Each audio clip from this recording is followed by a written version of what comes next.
is Holly Hireman, CEO of Fit Finances. Today we're going to talk about goal setting and one of the most important aspects of goal setting in helping you to achieve literally any goal that you want. This is one of the components that anything from weight loss to getting organized or perhaps getting onto a new career path, you must have this one component in there in order to make sure that you stay on track with achieving your goal. So today we're going to talk about evaluation. You must be able to evaluate how you're doing along the process of trying to achieve that goal. So what does that mean? I don't know if you've heard this acronym before, the term SMART goal before, but basically there are a few elements of what makes a goal a good goal. The very first one stands with the letter S, SMART. That word is specific. Your goal must be specific. So for instance, when we're talking about weight loss, you don't just say, I want to lose weight. You want it to be specific. I want to lose 10 pounds, right? The M in the word SMART stands for measurable. So no matter what the goal is, you have to find a way to measure it. And usually this has a number attached to it. So in that first example, specific, lose weight, of course, 10 pounds is the measurable. So I want to lose 10 pounds. That's specific and measurable. Now, there are 3 other steps to make sure that this goal is going to be able to be evaluated over time so that you can look back at your starting point, at your midpoint, and you're going to know when you actually reach it. So the A in the word SMART stands for action-oriented or actionable. Basically, your goal will fall flat unless you plan for the specific steps that you're going to take in order to achieve that goal. So going back to our original example, lose weight, lose 10 pounds, and then now we add the action steps by working out 3 days a week, and decreasing my caloric intake 250 calories per day. Those are 2 actions that you can attach in order to achieve that goal.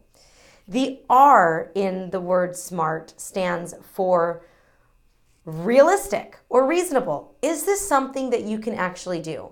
So looking back at what you just said that you could do, or the actions that you attach to that goal, you need to measure it against what you're currently at in your current life. Is that something that is actually going to happen? Say, for instance, I'm a new mom and getting out of the house is extremely challenging, and the gym down the street from me doesn't accept children until they are at least 6 months old. My baby's 4 months old. So if I were to set a goal of going to the gym 3 times a week, then that would not be reasonable for where I'm at in my life. So setting a goal of walking 3 times a week, going for a stroller walk. So you want to make sure that the actionable items and the actual goal itself is something that is attainable, something that is within your realm of what you believe that you can achieve. But you want to stretch it too, because you want to make it something that you're really going to go for and not something that's going to be really easy to achieve, right? Now the T in the word SMART stands for time bound. So the final step in making sure that your goal can be evaluated is to put a time on it. So here's a final example of going right back to it. I want to lose 10 pounds by exercising 3 days per week, decreasing my calories, 250 calories per day. I've already evaluated if that's realistic, it is. And I want to do this within the next 30 days, the next 60 days, whatever you believe is reasonable for you, but you need to put a time frame on it. So this is how we evaluate how our goals are going. This is how we evaluate if we're on track or not, is because we know 10 days in, are we doing the things that we set out to do? Are we going about reaching our goals in a smart manner? So you know that if it's day 60 and that's the time frame that you initially put on your weight loss goal, it's day 60 and you've only lost 5 pounds, then you have to go back and just course correct. adjust. You don't beat yourself up if you miss a deadline, right? You want to celebrate your successes and you always course correct. Think about an airplane.